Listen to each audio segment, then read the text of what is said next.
got picked up by a helicopter, it was them literally like hovering in the air, and like the guy propelled down, and like, well, he didn't knock. We heard them because it's extremely loud. Marshall straddled me all the way up. We couldn't quite figure out how we were supposed to link up.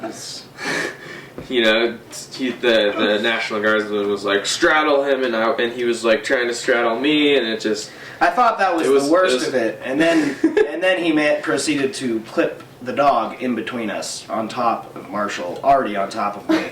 I actually came out of that experience with significant bruising.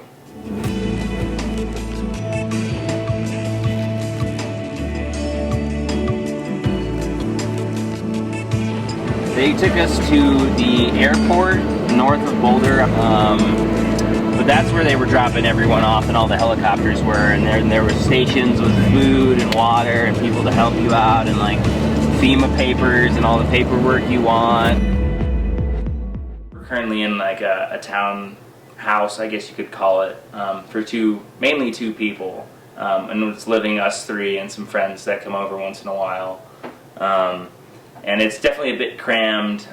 It's just a lot, quite a drastic change from the leisurely outdoors to the town right by the highway and in a little complex. We have been on air mattresses for 6 months. We have. And that's definitely our choice. We weren't sure how long we were going to be staying in town.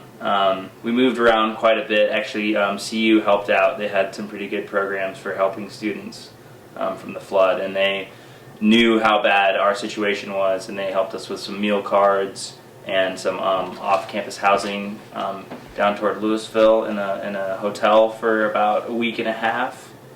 And then we were kind of on our own, and we had also gotten some grant money from FEMA for helping with rent.